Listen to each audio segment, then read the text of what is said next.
좋아요, 구독, 알림 설정 부탁드리고 피부 아름답게 가꾸어 주세요.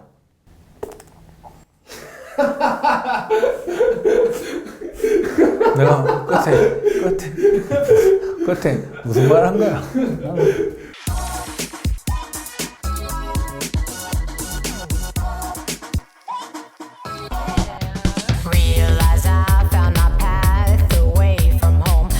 안녕하세요. 피부과 전문의 김홍석입니다.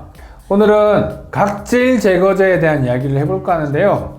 각질 제거제를 이야기하기 전에 그럼 각질은 어떻게 생기고 어떻게 떨어져 나가는지에 대한 부분들을 이해하는 게 매우 중요할 것 같아서 그 부분부터 먼저 얘기할까 합니다. 우리 피부는 잘 보면 그냥 아무렇지 않게끔 보이지만 실제로는 피부가 끊임없이 생산되는 과정과 각질이 떨어져 나가는 속도가 일정하기 때문에 실제로 아무런 반응이 보이지 않는 거죠. 그런데 이런 과정 중에서 뭔가 조금 잘못되다 보면 만들어지는 속도보다 떨어져 나가는 속도가 느리게 되면 각질이 쌓이게 되죠. 그러면 우리 눈에 그것들이 보이게 되고 지저분해지는 현상이 생기게 되는 겁니다. 바로 그게 각질인 거거든요. 이런 각질이 생기는 원인은 사실 너무 다양해서 이 부분들을 하나하나 다 짚어서 이야기하기는 힘들기 때문에 오늘은 그냥 각질을 어떻게 정리하면 좋을지, 어떻게 제거하는 건지에 대한 부분들을 설명을 할까 합니다. 그 중에 첫 번째, 바로 물리적으로 각질을 제거하는 거죠. 여러분들, 물리적으로 제거하는 것 중에 가장 여러분들이 우리 흔히 하고 있는 것 중 하나 있죠. 바로 때미는 겁니다. 이태리 타월로 때를 밀면 강제적으로 피부 겉대층에 있는 표면의 각질을 억지로 제거를 하는 거잖아요. 그 이외에도 우리가 이제 스크럽제를 사용하죠. 알갱이가 미세하게 있는 것들 스크럽제를 사용을 해서 이렇게 문지르는 방법도 있고요. 그리고 화장품 중에 고마주라고 있죠. 이 고마주는 실제로 제품들을 사용을 하면 갑자기 막 때가 확 밀려 나오듯이 나오는 그런 형태의 제품인데요. 실제로 때가 밀려 나오는 게 아니라 고마주 안에 들어가 있는 셀룰로스 성분이 실제로 말리면서 피부에 각질을 영향을 줘서 그게 점점 묻어나오게 하면서 각질을 떨어뜨리게 하는 방법이라고 생각하시면 됩니다. 근데 이 물리적으로 제거하는 방법은 아무래도 우리가 실제로 우리 손을 이용을 해서 마찰을 직접 주는 거다 보니까 건강한 피부에서는 크게 문제가 되지 않을지도 모르겠지만 민감성 피부에서는 이렇게 장기간 아니면 반복적인 마찰을 하다 보면 피부가 약해지고 예민해질 수밖에 없습니다. 피부를 민감하게 만들 수 있기 때문에 민감성 피부에서는 특히 주의를 하셔야 되는 방법입니다. 자, 두 번째는 이제 화학적으로 제거하는 방법이에요. 앞에 우리가 화학적 이런 말이 붙으니까 마치 되게 좀 거부감이 좀 드는데요. 실제로 이 화학적 방법에 우리가 흔히 알고 있는 게 바로 아하, 바하 이런 우리가 들어보신 적 있죠. 아하는 알파 하이드록시 애시드, 그래서 앞 글자를 따서 AHA 이렇게 표기를 많이 하고요. 바하는 베타 하이드록시 애시드, 앞 글자를 따서 BHA라고 표시를 합니다. 애시드는 산이란 뜻이죠. 하이드록시는 조금 여기서 좀 어렵게 들어가면 화학식으로 따지면 수산화기예요. OH가 붙어 있는 기인데 이 OH가 붙는 위치가 알파 탄소에 붙는다 해서 알파 하이드록시 애시드.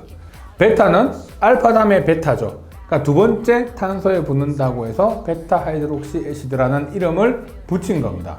모양이 OH는 우리 H2O와 좀 모양이 비슷하죠. 그래서 이 OH가 붙으면 그 주변에 물이 좀 잘 붙어요. 그래서 이 OH가 많은 거, 자, 많은 거니까 폴리라는 말을 쓰거든요. 그래서 폴리 하이드록시 애시드라는 게 바로 PHA. 최근 각질 제거제로 많이 각광을 받고 있는 바로 글루코노락톤, 락토바이오닉 애시드 이런 성분들이 바로 PHA입니다. 그래서 AHA, BHA, PHA 이 모든 거를 우리는 바로 각질 제거, 화학적 각질 제거제라고 표현을 하는 겁니다. 많은 분들이 아하는 수용성, 바하는 지용성 이렇게 알고 있으세요. 하지만 사실 이거는 정확한 표현은 아닙니다. 아하의 가장 대표적인 성분이 바로 글라이콜릭산, 락틱산 이런 건데요. 대표적인 성분이 수용성이기 때문에 아하는 수용성 이렇게 생각을 하지만 아하에는 벤질릭 애시드나 만델릭 애시드 이런 성분들은 지용성이에요. 그래서 실제로 모든 아하가 수용성은 사실 아닌 거고요.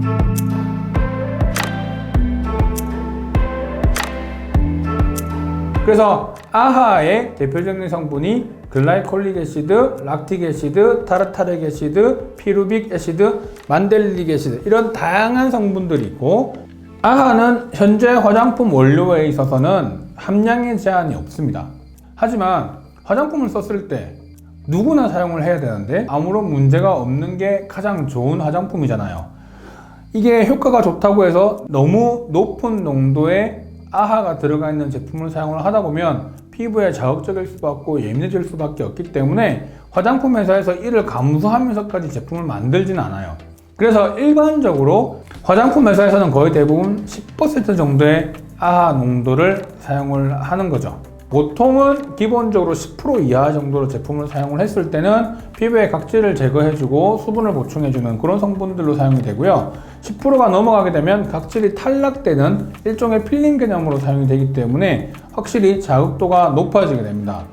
화학적 각질 제거제는 농도에 따라서 실제로 그 성격이 달라지게 되는데요.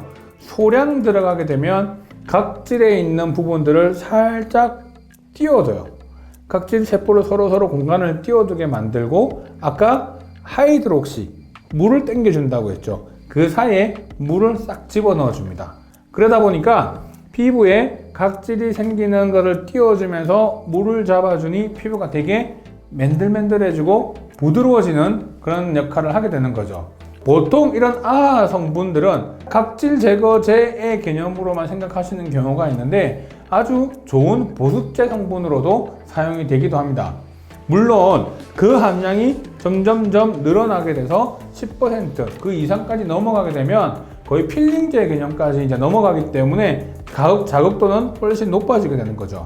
병원에서 사용하게 되는 아하는 20%, 30% 그리고 우리가 흔히 또 피부과에서 많이 쓰는 TCA라고 하는 것도 아하 중에 하나인데 50, 70, 100%까지 아주 강한 농도를 사용을 하죠. 병원에서 사용하는 농도는 각질을 제거하는 농도를 떠나서 필링제 개념, 피부를 완전히 개선시켜주는 개념의 하나로 포함이 되게 됩니다. 그래서 같은 각질 제거제라고 하더라도 농도에 따라 정말 다른 성격이 되는 겁니다. 베타 하이드록시 애시드의 가장 대표적인 성분이 바로 살리실산인데요. 살리실산은 지용성이에요. 피지를 녹여주고 정리해주는 느낌이 강하고 마찬가지로 저농도일 때는 그런 피지를 정리해주면서 수분도를 잡게 만들어주고 고농도일 때는 이런 여드름에 대한 부분들, 면포를 제거하는 부분의 역할이 훨씬 더 강해지는 겁니다. 그래서 여드름 치료에 많이 사용을 하는 게 바로 베타 하이드록시 애시드 살리실산인 거죠. 베타 하이드록시 애시드의 대표적인 성분이 살리실릭 애시드, 리포 살리실릭 애시드라고 해서 좀 더 자극도를 줄이는 그런 성분으로서도 많이 사용이 되고 있습니다. 베타 하이드록시 애시드의 살리실산은 우리나라에서 화장품 원료 배합 농도를 0.5%로 정해놨어요. 그래서 그 이상 쓸 수가 없습니다. 간혹 어떤 경우가 있냐면 베타 살리실레이트 같은 성분들을 살짝 끼워넣는 경우가 있어요. 근데 이 베타 살리실레이트는 이름이 살리실산이 아니잖아요. 하지만 화장품에 들어가면 베타 살리실레이트가 살리실산으로 바뀌게 됩니다. 그럼 그 농도가 0.5%를 초과할 수 있죠. 그런 제품들이 과거에 조금 문제가 됐던 적이 있습니다. 3살 이하의 영유아에서는 살리실산이 들어가 있는 제품을 사용을 할 수가 없습니다.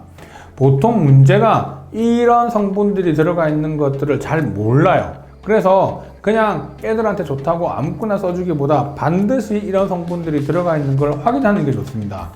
성인들한테는 그 정도의 농도를 발라도 아무런 문제를 일으키지 않지만 애기들한테는 발랐을 때 상대적으로 많은 양이 흡수가 될 수 있어요. 그래서 마치 아스피린 중독과 같은 증상이 생길 수 있거든요. 그래서 그렇게 사용을 하면 안 된다는 겁니다. PHA, 폴리하이드록시 애시드의 경우는 OH가 좀 비교적 많아요. 그러니까 분자량이 좀 크죠. 아하나 바하에 비해 훨씬 크기 때문에 피부 안으로 침투되기가 조금 어려워요. 그래서 좀 덜 자극적입니다. 덜 자극적이고 물을 당길 수 있는 구조가 훨씬 많기 때문에 수분을 많이 잡아주는 성격 때문에 보습력에도 좋아요. 물론 각질 제거 효과도 있습니다. 그래서 민감성 피부에서는 요즘에는 아하나 바하 성분도 적절하게 사용할 수 있지만 pH의 성분들을 요즘 많이 사용하고 있는 것도 바로 그 이유 때문입니다.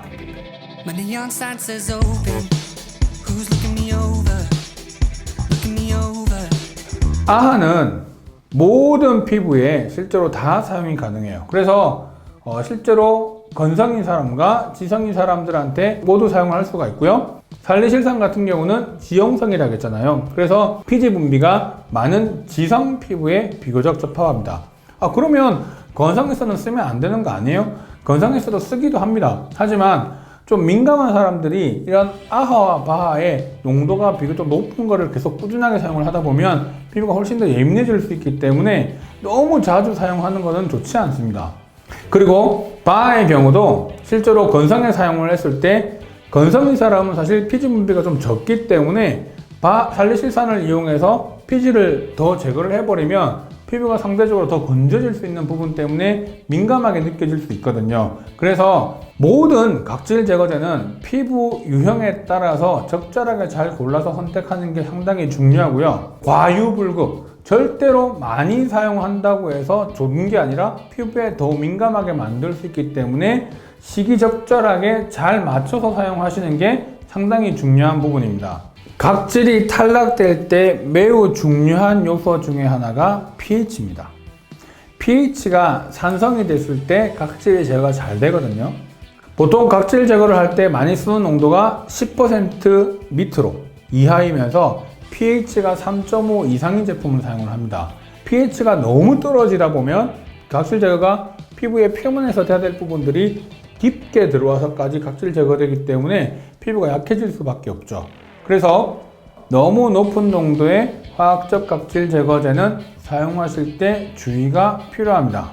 자, 오늘은 각질 제거제 전체적인 소개 그리고 개념에 대해서 이야기를 드렸어요.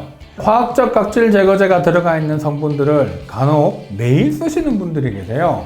이렇게 매일 쓰다 보면 피부는 이런 각질 제거의 턴오버에 익숙해져서 각질 제거에 대한 효과가 상대적으로 떨어지게 됩니다. 그래서 매일 사용하시기보다는 보통 2, 3일에 한 번 정도 사용을 해주시는 게 훨씬 좋고요. 그리고 너무 과하지 않게 사용하는 게 가장 중요합니다.